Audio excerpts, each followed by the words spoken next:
Hello बच्चों, स्वागत है आपका आपके अपने यूट्यूब चैनल 360 जॉब टारगेट पर। तो साइंस देखिए हर एक एग्ज़ाम में आती है और हर एक एग्ज़ाम में वो क्वेश्चन जो पूछे जाते हैं, जिनकी 100% श्योरिटी होती है कि हाँ जी ये क्वेश्चन जो है प्रीवियस ईयर क्वेश्चन और एग्जाम में आते हैं, उन क्वेश्चंस को आप सीरीज वाइज डिस्कस करेंगे। और ये क्वेश्चन बहुत इंपॉर्टेंट है, यकीन मानिएगा। इन क्वेश्चंस को आप कॉपी पे नोट भी कीजिएगा, ठीक है। और इन क्वेश्चंस की सीरीज जो है वो आपको बहुत इंपॉर्टेंट रोल प्ले करेगी आपके आने वाले एग्जाम में, ठीक है। तो चलिएगा, सबसे पहला क्वेश्चन जो है वो है बच्चे, सबसे पहला क्वेश्चन एग्जाम में आया हुआ क्वेश्चन है कि डीएनए की खोज आप कॉपी पे जरूर नोट कीजिएगा और इसको याद रखिएगा कि ये क्वेश्चन पेपर में आएंगे। और याद रखोगे, कॉपी पे किया हुआ क्वेश्चन जब आता है तो बहुत खुशी होती है। डीएनए की खोज किसके द्वारा की गई थी? किसके द्वारा की गई थी? पहला हमारा क्वेश्चन है जो बहुत बार एग्जाम्स में आया हुआ है। डीएनए की खोज किसके द्वारा की गई? सबसे पहले डीएनए की फुल फॉर्म क्या होती है? Deoxy ribonucleic acid. Deoxy ribonucleic acid DNA की क्या होती है बच्चे? फुल फॉर्म होती है। डीएनए की खोज का श्रेय जाता है वॉटसन और क्रिक को, ठीक है। वॉटसन और क्रिक के द्वारा डीएनए की खोज बच्चों की गई थी। उसके बाद में भाई आपसे पूछ लिया जाए कि डीएनए की क्रियात्मक इकाई क्या है। मिलते जुलते सारे क्वेश्चन करवा दूंगी, इसीलिए बोला है कि कॉपी पे इसे नोट कर लेना। क्रियात्मक इकाई क्या है, यानी कि functional unit of DNA. Functional unit of DNA क्या है? आपसे पेपर में पूछ लिया जाए कि डीएनए की क्रियात्मक इकाई क्या है, फंक्शनल यूनिट ऑफ डीएनए क्या है, तो बच्चे क्रियात्मक इकाई जो है बच्चे वो डीएनए की क्रियात्मक इकाई क्या होती है? जीन होती है, ठीक है। क्या होती है भाई? जीन। तो अब जीन से भी क्वेश्चन बन जाते हैं। अनुवांशिकता की इकाई पूछ ले आपसे, जैसे कि मैंने बोला डीएनए की क्रियात्मक इकाई, उसी हिसाब से आपसे अनुवांशिकता की पूछ ले, ठीक है। यानी कि जेनेटिक्स की पूछ ले। किसकी पूछ ले भाई? जेनेटिक्स की पूछ ले, अनुवांशिकता की पूछ ले। तो अनुवांशिकता की भी इकाई, डीएनए की भी इकाई सेम ही होती है। इसको भी आप क्या बोलोगे भाई? जीन ही बोलोगे, ठीक है। अब यहाँ पे देखो, जीन की अगर मैं बात करूं तो जीन की खोज पूछी जाए तो जीन की खोज किसने करी थी भाई? अनुवांशिकता के पिता किसे कहा जाता है? आप मेरे को कमेंट करके बताएंगे, ठीक है। अनुवांशिकता के पिता किसे कहा जाता है, ये मेरे को आप कमेंट करके बताएंगे। और ये जो जीन की अगर मैं बात करूं ना, जीन की खोज किसके द्वारा की गई थी, तो जिसे अनुवांशिकता के पिता कहा जाता है, चलो बता ही देते हैं, जॉन ग्रेगर मेंडल।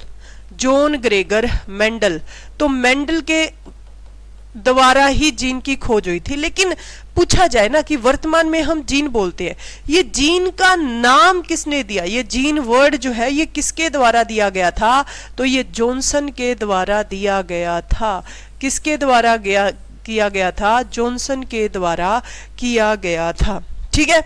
यहाँ पे एक और क्वेश्चन भी आता है कि डीएनए फिंगरप्रिंट की मशीन किसके द्वारा दी गई?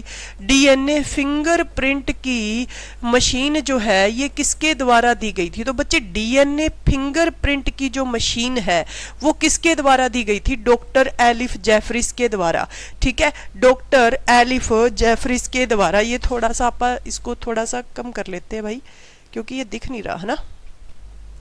तो डीएनए फिंगरप्रिंट की मशीन जो है ये किसके द्वारा दी गई थी? डॉक्टर एलिफ जेफरिस के द्वारा डीएनए फिंगरप्रिंट की मशीन जो है वो दी गई थी। तो ये सारे के सारे पॉइंट ही इंपॉर्टेंट है भाई, सारे के सारे पॉइंट इंपॉर्टेंट है, तो इसीलिए इनको बहुत अच्छे से आपने करना है, ठीक है। उसके बाद में नेक्स्ट है कि शुगर जो है, मधुमेह रोग जो है, मधुमेह रोग जिसको आप क्या बोलते हो भाई? शुगर जो बोलते हो, ठीक है। ये किसकी कमी से होता है? शुगर रोग किसकी कमी से होता है? ये क्वेश्चन पूछ लिया जाए आपसे और पेपर में आया हुआ क्वेश्चन है, ध्यान रखिएगा, ठीक है। क्योंकि मेरे पास में बुक पड़ी है जिसमें PYQ लिखे हुए हैं और उनको मैं एक्सप्लेन करवा रही हूँ बहुत अच्छे से।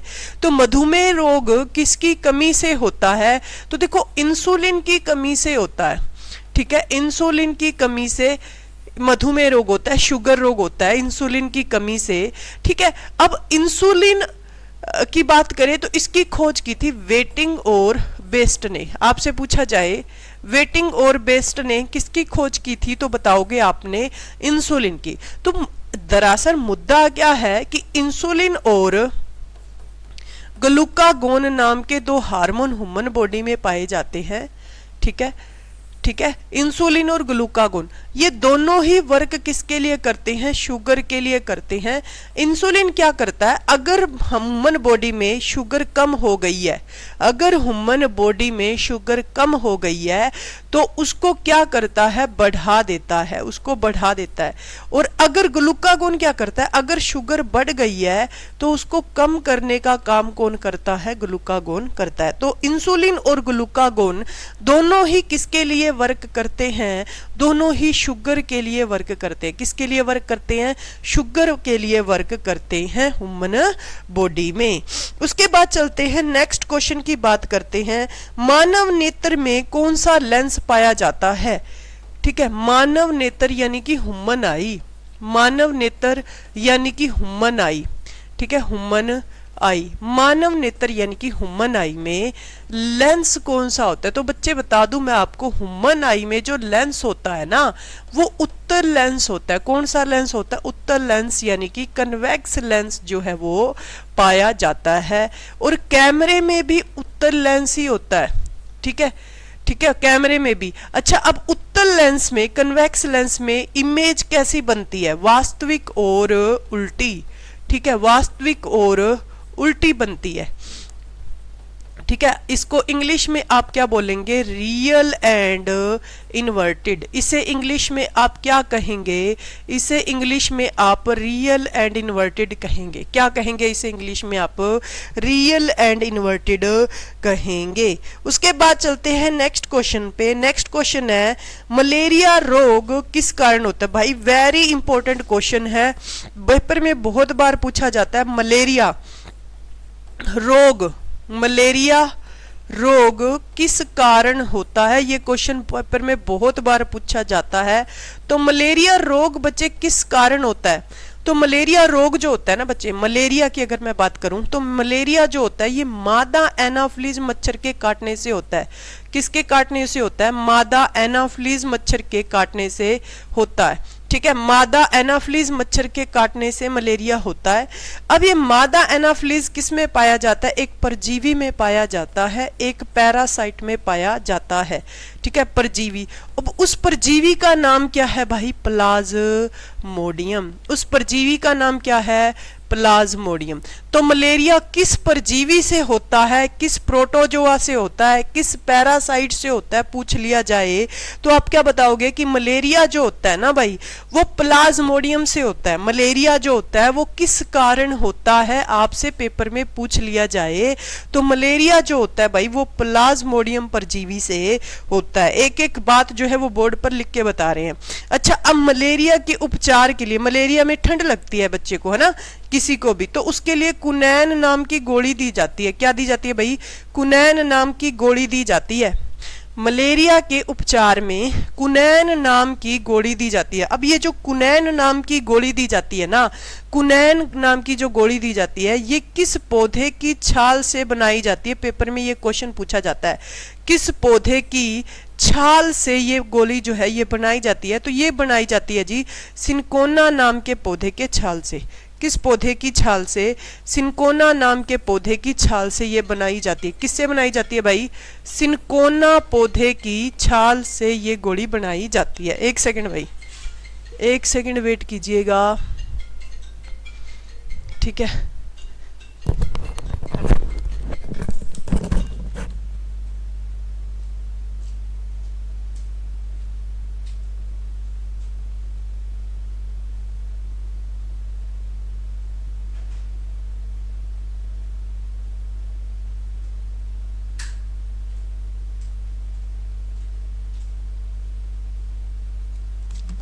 तो मलेरिया नामक रोग के लिए कुनैन नाम की गोली दी जाती है। किससे बनाई जाती है भाई, सिनकोना पौधे की छाल से बनाई जाती है। समझ गए, कोई दिक्कत यहाँ तक। नेक्स्ट है जी, क्वेश्चन इंपॉर्टेंट है तो ध्यान से कीजिएगा। नेक्स्ट क्वेश्चन है अपना, बुझा हुआ चूना, बुझा हुआ चूना, बुझा हुआ चूना, ठीक है। चूना का रासायनिक नाम क्या है? इंग्लिश में इसे आप बोलेंगे केमिकल नेम, और बुझा हुआ चूना को आप इंग्लिश में बोलेंगे बच्चे स्लैग्ड लाइम, स्लैग्ड लाइम, ठीक है, स्लैग्ड लाइम। अब ये जो स्लैग्ड लाइम क्या होता है? बुझा हुआ चूना जो है ये क्या होता है भाई? बुझा हुआ चूना क्या होता है? चूना वैसे जहां भी कॉमन नेम में, जैसे ये बुझा हुआ चूना बोल रहे हैं ना, ये कॉमन नेम है। जहां भी कॉमन नेम में, जहां भी कॉमन नेम में आपके पास में चूना वर्ड आ जाए तो आप ऐसे सोचना कि रासायनिक नाम में जब हम क्या लिखेंगे, रासायनिक नाम लिखेंगे तो केमिकल नाम लिखेंगे तो उसमें कैल्शियम आएगा ही आएगा, उसमें कैल्शियम आएगा ही आएगा, ठीक है, उसमें क्या आएगा? कैल्शियम आएगा ही आएगा। तो रासायनिक नाम में बुझा हुआ चूना आया, चूना के लिए हमने क्या लिख लिया? कैल्शियम। ये बच्चे क्या होता है? कैल्शियम हाइड्रो ऑक्साइड होता है, कैल्शियम हाइड्रो ऑक्साइड। चाहे आप इसे हिंदी में लिख लें, चाहे आप इसे इंग्लिश में लिख लें, कैल्शियम हाइड्रो ऑक्साइड होता है बुझा हुआ चूना। कैल्शियम के लिए क्या लिखा मैंने? Ca। हाइड्रो ऑक्साइड के लिए क्या लिखा? OH2, CaOH2, ठीक है। Slagged lime calcium hydro oxide, यानी कि केमिकल नेम क्या हो गया इसका? Calcium hydro oxide. समझ गए? कोई डाउट यहाँ तक? कोई दिक्कत किसी को? ठीक है, और फॉर्मूला आपको सामने। उसी टाइप से भाई एक होता है बिना बुझा हुआ चूना। एक क्या होता है भाई? बिना बुझा हुआ चूना, ठीक है, बिना बुझा हुआ चूना। एक क्या होता है भाई? बिना बुझा हुआ चूना, जिसे आप क्या बोलते हो? क्विक लाइम कहते हो। क्या बोलते हो? क्विक लाइम इसे कहा जाता है। बिना बुझा हुआ चूना यानी कि क्विक लाइम। अब चूना वर्ड आया तो कैल्शियम तो इधर भी आएगा, आएगा ना, क्योंकि मैंने बोला है जहां साधारण नाम में, कॉमन नाम में चूना वर्ड दिया हो वहां केमिकल नेम में कैल्शियम आएगा ही आएगा। तो यहाँ पे चूना लिख रखा है तो मैंने इधर क्या लिख दिया भाई? कैल्शियम लिख दिया, ठीक है। अब ये कैल्शियम ऑक्साइड बनेगा, क्या बनेगा? Calcium oxide. तो कैल्शियम के लिए क्या लिखेंगे? Ca। ऑक्साइड के लिए क्या लिखा जाएगा? O, CaO। समझ गए? तो बिना बुझा हुआ चूना क्या होता है भाई? क्विक लाइम होता है, कैल्शियम ऑक्साइड होता है, CaO। समझ गए? तो बुझा हुआ चूना का रासायनिक नाम क्या हो गया? स्लैग्ड लाइम हो गया, सॉरी साधारण नाम इसको इंग्लिश में स्लैग्ड लाइम बोलेंगे। केमिकल नेम क्या हो जाएगा? कैल्शियम हाइड्रोक्साइड हो जाएगा। अब फॉर्मूला क्या बनेगा? कैल्शियम के लिए Ca, हाइड्रो ऑक्साइड के लिए मैंने लिखा OH2, ठीक है। बिना बुझा हुआ चूना, ठीक है, बिना बुझा हुआ चूना, जिसको आप क्या बोलते हो? Quick lime. क्विक लाइम के लिए क्या बोलते हैं? CaO। क्या बोलते हैं भाई? CaO, CaO, calcium oxide, calcium oxide. समझ गए? क्या बोलोगे आप इसको? कैल्शियम ऑक्साइड कहोगे। चलो उसके बाद में देखो एक चीज और ध्यान में रखना, बुझा हुआ चूने को चूने का पानी भी लिख देते हैं कई बार, ठीक है, चूने का पानी भी लिख देते हैं, ध्यान रखना, ये भी सेम ही चीज है। उसके बाद में चलते हैं नेक्स्ट क्वेश्चन पे, और नेक्स्ट क्वेश्चन हमें यहाँ पर दे रखा है बहुत ही इंपॉर्टेंट क्वेश्चन। जैसे कि यहाँ पे इसने बोल दिया कि टमाटर का रंग लाल किस कारण होता है? टमाटर का रंग लाल किस कारण होता है? ठीक है, क्या क्वेश्चन पूछ लिया? टमाटर का रंग लाल किस कारण होता है? तो बच्चे टमाटर का रंग लाल जो होता है वो किस कारण होता है? लाइकोपीन के कारण होता है। किस कारण होता है? लाइकोपीन के कारण। टमाटर के अंदर जो पाई जाती है वो क्या पाई जाती है? लाइकोपीन पाई जाती है। क्या पाई जाती है भाई? लाइकोपीन। टमाटर का रंग लाल लाइकोपीन के कारण होता है। देखो ये पिगमेंट होते हैं जो किसी भी चीज को क्या देते हैं? रंग। उसी हिसाब से वो आपसे पूछ सकते हैं हल्दी का रंग पीला किस कारण होता है? हल्दी का रंग पीला किस कारण होता है? तो आप बता सकते हो कुरकुमिन के कारण होता है, ठीक है, कुरकुमिन के कारण होता है, कुरकुमिन नामक पिगमेंट होता है। पपीते का रंग पीला कैरोटीन के कारण होता है। पपीते का रंग पीला जो होता है वो किस कारण होता है? कैरोटीन के कारण होता है, ठीक है। गाय के दूध का रंग पीला पूछ लिया जाए आपसे, गाय के दूध का रंग पीला आपसे पूछ लिया जाए, ठीक है, गाय के दूध का रंग पीला पूछ ले तो भी क्या बताओगे, कैरोटीन बताओगे। क्या बताओगे, कैरोटीन। ठीक है, गाय के दूध का रंग पीला पूछ लिया जाए तो क्या बताओगे, कैरोटीन ही बताओगे। उसके बाद में नेक्स्ट आपसे पूछ लिया जाए भाई कि भैंस के दूध का रंग सफेद किस कारण होता है, तो भैंस के दूध का रंग सफेद, तो भैंस के दूध का रंग सफेद जो होता है भाई वो केसिन के कारण होता है। किस कारण होता है, केसिन के कारण होता है। भैंस के दूध का रंग सफेद जो होता है वो केसिन के कारण ही होता है। तो ये पिगमेंट होते हैं जो चीजों को क्या देते हैं, कलर देते हैं, जहां से पेपर में क्वेश्चन जो है बार बार देखने को मिलते हैं। समझ में आ गई इतनी बात। चलो उसके बाद में नेक्स्ट है जी, दूध में पाई जाने वाली शर्करा कौन सी है। दूध में पाई जाने वाली शुगर, पाई जाने वाली शर्करा, ठीक है, दूध में पाई जाने वाली शर्करा शुगर कौन सी है। तो दूध में पाई जाने वाली जो शर्करा है ना भाई वो कौन सी है, लैक्टोज है। दूध में पाई जाने वाली शर्करा जो है वो लैक्टोज है। कौन सी है, लैक्टोज। दूध में लैक्टोज पाई जाती है। देखो दूध वर्ड जहां भी दिख जाए ना वहां लैक्टो वर्ड आएगा ही आएगा। दूध से रिलेटेड क्वेश्चन पूछा जाए तो वहां पे लैक्टो वर्ड आएगा ही आएगा। जैसे कि दूध में पाई जाने वाली शर्करा कौन सी है, लैक्टोज है। मैं बोल दूं यहाँ पे कि दूध में कौन सा जीवाणु पाया जाता है, दूध में कौन सा जीवाणु यानी कि कौन सा बैक्टीरिया पाया जाता है, ये पूछ लूं मैं आपसे। तो दूध में कौन सा जीवाणु, कौन सा बैक्टीरिया होता है। तो दूध में कौन सा जीवाणु होता है भाई, कौन सा बैक्टीरिया होता है दूध में। दूध में कौन सा होता है, लैक्टो। तो यहाँ भी लैक्टो वर्ड आया, लैक्टोबैसिलस। ठीक है, लैक्टोबैसिलस। अब दूध में पाया जाने वाला एसिड कौन सा है, ठीक है, तो आप बताओगे लैक्टिक एसिड, लैक्टिक अम्ल। ठीक है, लैक्टिक एसिड यानी कि लैक्टिक अम्ल जो है वो दूध में पाया जाता है। तो कहने का मतलब ये है कि दूध वर्ड जहां भी आएगा लैक्टो वर्ड आएगा। तो अब यहाँ पे एक चीज और मैं आपको बताऊं, दूध को किस पैमाने पर मापते हैं। या आपसे पूछा जाए दूध की शुद्धता किस पैमाने पर मापी जाती है, दूध की प्योरिटी किस पैमाने पर मापी जाती है।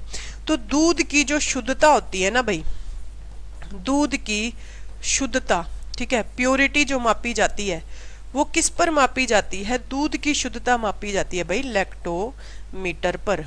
ठीक है, किस पर मापी जाती है, लैक्टोमीटर पर। तो दूध वर्ड से क्वेश्चन इसी टाइप से ही आते हैं। कुछ एक वर्ड जो है वो फिक्स होते हैं जहां से पेपर में क्वेश्चन पूछे जाते हैं, तो उनको हम इस तरीके से रिलेट करके याद रख सकते हैं, जैसे कि मैंने यहाँ पे दूध वर्ड के लिए आपको बताया है। उसके बाद चलो नेक्स्ट पॉइंट पे, वो आपसे पूछेगा अभी बताओ भाई CO2 से, जैसे एक CO2 गैस लेते हैं हम, तो CO2 से बहुत सारे पेपर में क्वेश्चन बनते हैं। और CO2 ऐसा ही चीज है जहां से बहुत सारे इंपॉर्टेंट पॉइंट भी बनते हैं। तो पहला पॉइंट जैसे कि मैं बोल दूं सबसे गर्म गैस, तो सबसे गर्म गैस होती है। दूसरा पॉइंट यहाँ पे मैं बोल दूं कि वायुमंडल के यानी कि एटमॉस्फेयर के तापमान को, ठीक है क्या भाई, एटमॉस्फेयर के तापमान को, वायुमंडल के तापमान को बनाए रखने वाली गैस, बनाए रखने वाली गैस, ठीक है, वायुमंडल के तापमान को बनाए रखने वाली गैस कौन सी है, CO2 है। ठीक है, कौन सी है भाई, CO2 है। क्यों, क्योंकि ये बहुत ज्यादा गर्म होती है, बहुत ज्यादा गर्म होती है, तो ये बैलेंस बनाती है और ठंडी गैसें होती हैं, अदरवाइज बहुत ज्यादा बर्फ हो जाएगी। और अगर इसकी मात्रा भी बढ़ जाए, वैसे वायुमंडल में CO2 की मात्रा होती कितनी है, 0.03% के करीब होती है। अब अगर ये मात्रा बढ़ जाए तो ग्लोबल वार्मिंग हो जाती है, ठीक है, ग्रीन हाउस इफेक्ट हो जाता है। तो पेपर में पूछा जाए कि ग्लोबल वार्मिंग के लिए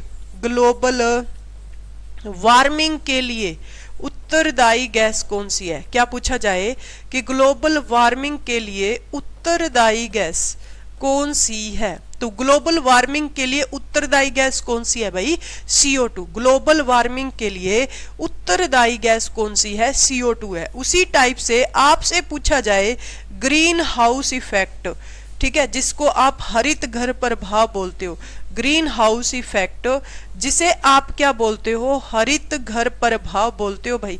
क्या बोलते हो, हरित घर प्रभाव गैस बोलते हो, ग्रीन हाउस इफेक्ट बोलते हो, हरित घर प्रभाव गैस बोलते हो। ये जो ग्रीन हाउस इफेक्ट है, ये जो हरित घर प्रभाव है, इसके लिए भी उत्तरदायी गैस CO2 होती है। क्योंकि देखो ग्रीन हाउस क्या होंगे, पेड़ पौधे।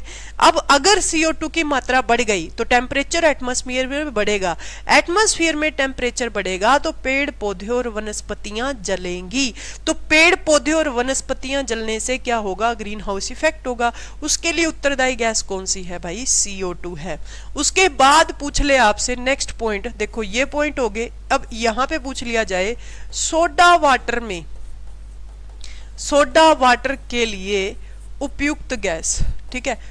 सोडा वाटर में डाली जाने वाली जो गैस है वो भी गैस कौन सी है भाई, वो भी CO2 है। सोडा वाटर में जो गैस डाली जाती है भाई वो भी कौन सी है, CO2 है। सोडा वाटर में कौन सी गैस डाली जाती है, सोडा वाटर में CO2 गैस डाली जाती है।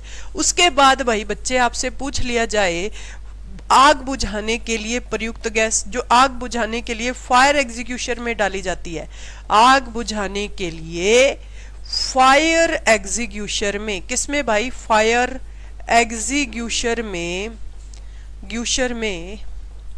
डाली जाने वाली गैस में डाली जाने वाली गैस, ठीक है, डाली जाने वाली गैस। आग बुझाने के लिए फायर एग्जीक्यूशन में डाली जाने वाली जो गैस है भाई वो भी कौन सी है, CO2 है। कौन सी है भाई, CO2 है। तो ये CO2 से क्या बनते थे भाई, क्वेश्चन बनते थे। मनुष्य का शरीर भी कौन सी गैस छोड़ता है, CO2 गैस छोड़ता है। समझ गए, क्लियर। उसके बाद चलते हैं नेक्स्ट क्वेश्चन पे, ठीक है। नेक्स्ट क्वेश्चन पे बढ़ते हैं और नेक्स्ट क्वेश्चन बहुत ही अच्छा सा प्यारा सा हमारा क्वेश्चन है जो पेपर में बहुत बार पूछा जाता है। मानव शरीर का सबसे बड़ा अंग कौन सा है, बड़ा अंग, सबसे बड़ा अंग यानी कि ऑर्गन। मानव शरीर का सबसे बड़ा अंग कौन सा है, बड़ा मतलब कि इंपॉर्टेंट क्वेश्चन है ये, बच्चे कंफ्यूज होते हैं इस क्वेश्चन में, इसीलिए ये इंपॉर्टेंट है। तो देखो मानव शरीर का सबसे बड़ा अंग मैं आपको बताऊं तो कौन होती है, त्वचा यानी कि स्किन, ठीक है। अब यहां पे वो मेरे को लिख के दे देता, बताओ मानव शरीर की सबसे बड़ी ग्रंथि कौन सी है, क्या लिख के देता, सबसे बड़ी ग्रंथि कौन सी है, ठीक है, यानी कि सबसे बड़ी ग्लैंड कौन सी है, सबसे बड़ी ग्रंथि कौन सी है, ये पूछ लिया जाए तो भाई मानव शरीर की सबसे बड़ी ग्रंथि जो है वो यकृत है यानी कि लीवर है। अब पेपर में क्वेश्चन दिया हो कि मानव शरीर का सबसे बड़ा अंग कौन सा है और त्वचा का ऑप्शन ही ना हो तो आप आंसर क्या लगा सकते हो, लीवर लगा सकते हो। मानव शरीर का वैसे सबसे बड़ा अंग पूछा जाए तो त्वचा ही होती है और त्वचा का ऑप्शन मिलेगा। अब बाई चांस ना मिले ऑप्शन तो आप क्या लगा सकते हो, लीवर लगा सकते हो, यकृत ऑप्शन में लगा सकते हो। क्या लगा सकते हो भाई, यकृत लगा सकते हो। अब पूछा जाए मानव शरीर की मानव शरीर की सबसे बड़ी अंतःस्रावी ग्रंथि, ये क्वेश्चन भी डिफरेंट है भाई, आंसर भी डिफरेंट होगा। अंतःस्रावी ग्रंथि, largest endocrine gland. Endocrine gland वो होती हैं जो ह्यूमन की बॉडी में अंदर वाली साइड पाई जाती हैं और जिसमें हार्मोन का रिसाव होता है, वो होती हैं कौन सी, एंडोक्राइन ग्लैंड। अब पूछा है कि वो ग्रंथि बताओ जो एंडोक्राइन है और सबसे बड़ी है, ठीक है। तो एंडोक्राइन ग्रंथियों में, अंतःस्रावी ग्रंथियों में सबसे बड़ी ग्रंथि जो होती है भाई वो होती है अंगनाशय। याद रखना, वेरी वेरी इंपॉर्टेंट क्वेश्चन है और पेपर में बहुत बार पूछा गया क्वेश्चन है। वेरी वेरी इंपॉर्टेंट क्वेश्चन और पेपर में बहुत बार, ये सारे क्वेश्चन ही इंपॉर्टेंट है वैसे तो, ठीक है। मानव शरीर की सबसे छोटी अंतःस्त्रावी ग्रंथि, सबसे छोटी अंतःस्त्रावी ग्रंथि, ठीक है, मानव शरीर की सबसे छोटी अंतःस्त्रावी ग्रंथि, यानी कि हम इंग्लिश में बात करें तो स्मॉलेस्ट एंडोक्राइन ग्लैंड, क्या स्मॉलेस्ट एंडोक्राइन ग्लैंड कौन सी होती है? तो स्मॉलेस्ट एंडोक्राइन ग्लैंड जो होती है, स्मॉलेस्ट एंडोक्राइन ग्लैंड जो होती है वो कौन सी होती है भाई? हमारी स्मॉलेस्ट एंडोक्राइन ग्लैंड होती है कौन सी, कौन सी, कौन सी होती है भाई? हमारी होती है पीयूष ग्रंथि। अब बच्चे इसमें भी कंफ्यूज होते हैं, कहाँ कंफ्यूज होते हैं? पीयूष ग्रंथि यानी जिसको आप क्या बोलते हो? पिट्यूटरी ग्लैंड बोलते हो। क्या बोलते हो? Pituitary gland. अब ये जो पिट्यूटरी ग्लैंड है ना, ठीक है, ये सबसे छोटी है, लेकिन इससे छोटी एक भी और भी है, पीनियल ग्रंथि। इससे छोटी एक और भी है, यहाँ साइड में लिख देते हैं, पीनियल ग्रंथि भी है, ठीक है, स्टार लगाकर लिखती हूं मैं यहाँ, इसको स्टार लगाकर।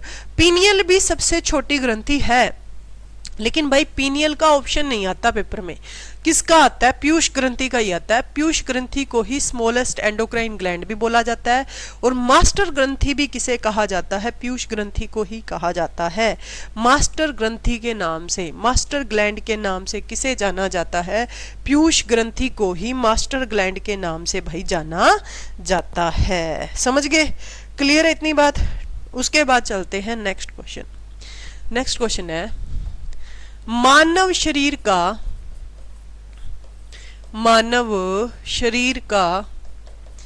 सामान्य तापमान केल्विन पैमाने पर कितना होता है? कितना होता है? बहुत इंपॉर्टेंट क्वेश्चन है भाई, ठीक है। मानव शरीर का सामान्य तापमान केल्विन पैमाने पर कितना होता है? देखो पैमाने 3 होते हैं, ठीक है, पैमाने कितने होते हैं? 3। एक पैमाना होता है भाई डिग्री सेल्सियस वाला, एक होता है केल्विन वाला, और एक होता है डिग्री फ़ारेनहाइट वाला। जब आप डॉक्टर के पास में चेक करवाने जाते हैं बुखार, तो वो टेम्परेचर ही होता है बॉडी का जो चेक करते हैं। अगर बढ़ा हुआ होता है तो हम उसको बोल देते हैं कि इसको बुखार है, ठीक है, क्लियर है इतनी बात? तो टेम्परेचर अगर बढ़ा हुआ हो तो हम उसको बोलते हैं बुखार है, फीवर है। तो अब डिग्री फ़ारेनहाइट में वो बताता है, और नॉर्मल बताता है कि 98.6 है, नॉर्मल है, ठीक है। डिग्री सेल्सियस में अगर मैं बात करूं, ह्यूमन बॉडी का टेम्परेचर 37 डिग्री सेल्सियस होता है, या पेपर में लिखा आ सकता है 36.9 डिग्री सेल्सियस, या क्या लिखा आ सकता है 37 डिग्री सेल्सियस, या क्या लिखा आ सकता है आपके पास में 36.9 डिग्री सेल्सियस। ये मानव शरीर का केल्विन पैमाने पर क्या होता है भाई? सामान्य तापमान होता है। अब यहां पर देखो डिग्री सेल्सियस में ये 2 टेम्परेचर हमारे पास आए, बिल्कुल एक्यूरेट की अगर मैं यहाँ पर बात करूं तो वो क्या है? 36.9 डिग्री सेल्सियस है। बिल्कुल एक्यूरेट की अगर मैं यहाँ पर बात करूं तो वो क्या है? 36.9 डिग्री सेल्सियस है। लेकिन पेपर में ऑप्शन ही नहीं आता। पेपर में ऑप्शन क्या आता है? 37 डिग्री सेल्सियस का। अब दोनों ऑप्शन आ जाए, 37 डिग्री सेल्सियस भी आ जाए और 36.9 डिग्री सेल्सियस भी आ जाए, तो आपका जो आंसर होगा भाई वो 36.9 डिग्री सेल्सियस वाला होगा, ना कि 37 डिग्री सेल्सियस वाला होगा। क्योंकि बिल्कुल एक्यूरेट जो है यहाँ पर, बिल्कुल एक्यूरेट जो है वो क्या है? 36.9 डिग्री सेल्सियस ही है। समझ गए? 36.9 डिग्री सेल्सियस ही है। ठीक है भाई, क्लियर है? तो यहां पर देखो ये 36.9 होगा, लेकिन ये 37 ही मान के चलते हैं हम। जब हमें केल्विन की वैल्यू पूछी, हमें किस पे पूछा? केल्विन में। तो अगर हमें डिग्री सेल्सियस की में पता है ना, अगर हमें डिग्री सेल्सियस में वैल्यू पता है, डिग्री सेल्सियस में वैल्यू पता है, किस में पता है? डिग्री सेल्सियस में। अगर डिग्री सेल्सियस में हमें वैल्यू, ये क्या कर रहा है भाई, इसको क्या हो गया? डिग्री सेल्सियस में वैल्यू पता है, ठीक है, और हमें इसको किस में चेंज करना है?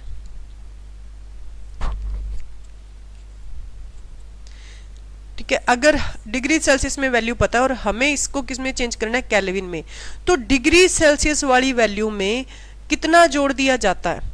ठीक है, डिग्री सेल्सियस की वैल्यू पता है और इसको किस में जोड़ना है? केल्विन में जोड़ना है। तो डिग्री सेल्सियस वाली वैल्यू में प्लस 273 को जोड़ दिया जाता है, तो हमारे पास में किसकी वैल्यू आ जाती है? केल्विन की। तो 37 डिग्री सेल्सियस है। अगर मैं इसमें 273 जोड़ दूं तो ये कितना बन जाएगा भाई, 310 केल्विन बन जाएगा। तो डिग्री सेल्सियस में हो गया हमारे पास में 37 डिग्री सेल्सियस, केल्विन में जो हमारा आंसर आ जाएगा वो आ जाएगा 310 केल्विन।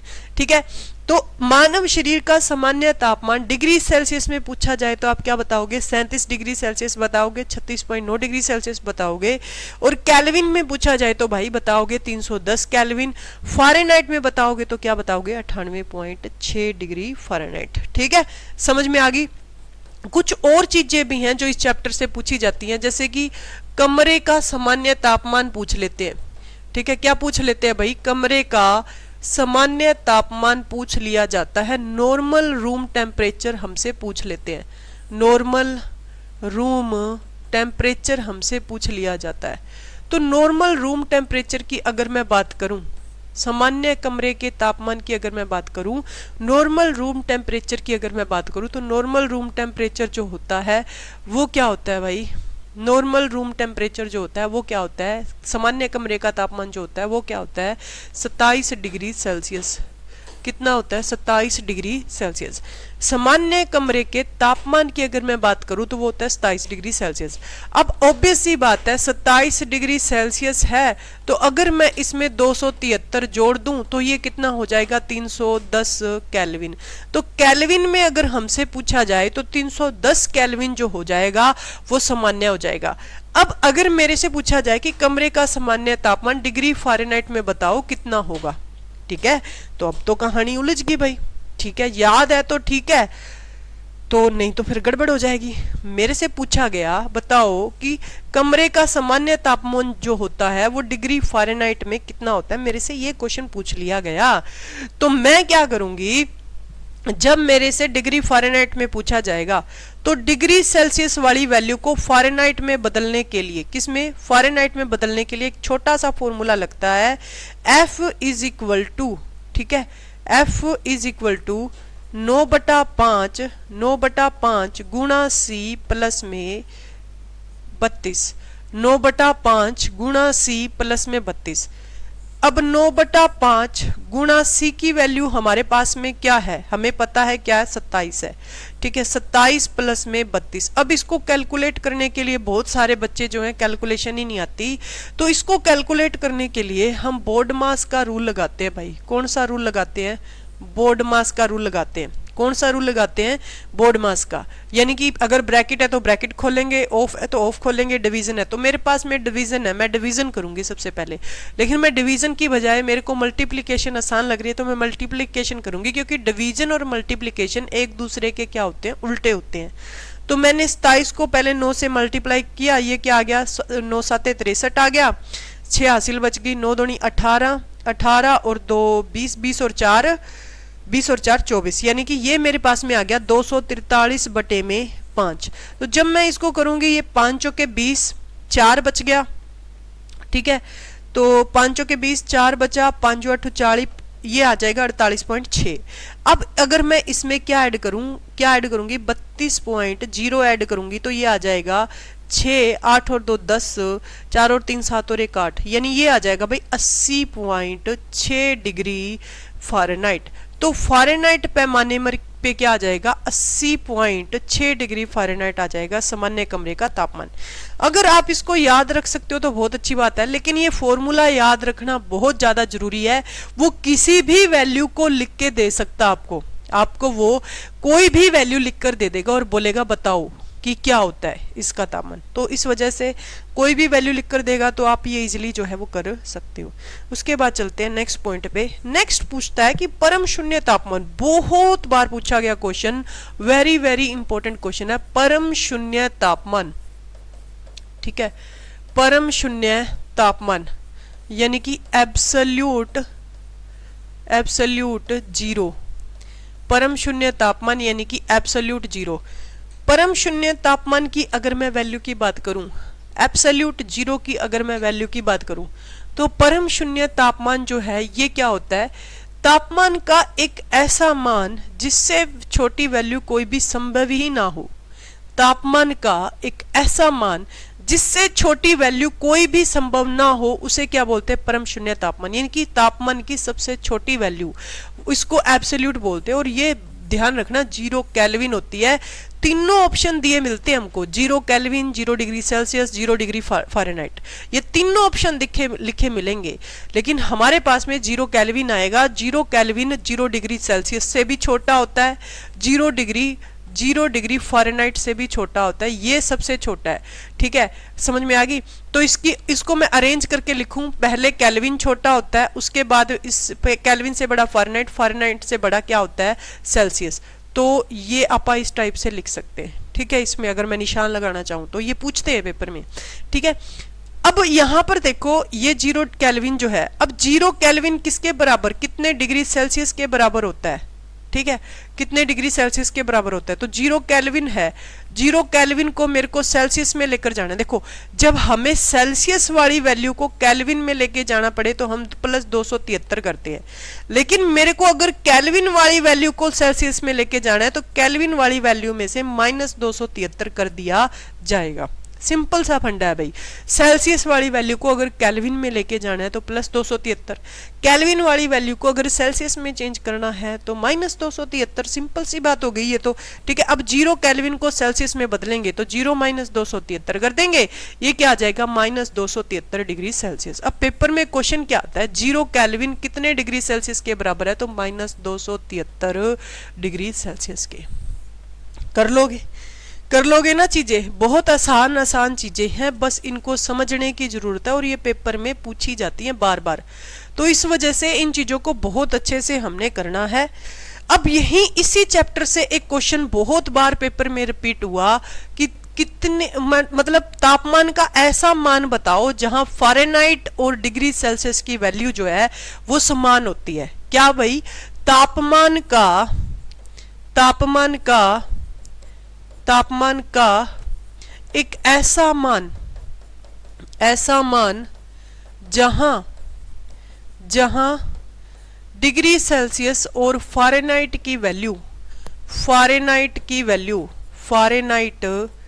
का मान समान होता है। ठीक है, तो कहाँ होता है भाई, वो होता है माइनस 40 डिग्री सेल्सियस बोल दो या बोल दो माइनस 40 डिग्री फ़ारेनहाइट, ये दोनों बराबर होंगे। ऑब्वियस सी बात है, बराबर होंगी। जैसे कि और कोई भी वैल्यू समान नहीं होती ऐसे नंबरों में। ठीक है, जैसे कि मैं बोलूँ F इज इक्वल टू 9/5 गुणा C प्लस 32। जब हम फ़ारेनहाइट की वैल्यू को या सेल्सियस की वैल्यू को इंटरचेंज करते हैं तो हम इस फॉर्मूले का यूज करते हैं। अब मान लो कि F की वैल्यू निकालनी है और सेल्सियस में मैं रख दूं माइनस 40 प्लस में 32, तो मेरे पास में फ़ारेनहाइट की वैल्यू आ जाएगी, ये माइनस 8 आ जाएगा क्योंकि ये माइनस 40 है, 5 8 40, ये माइनस का 9 से 8 को गुणा करेंगे तो 72 आ जाएगा, प्लस में 32, तो ये फिर से क्या आ जाएगा हमारे पास में माइनस 40। समझ में आ गया।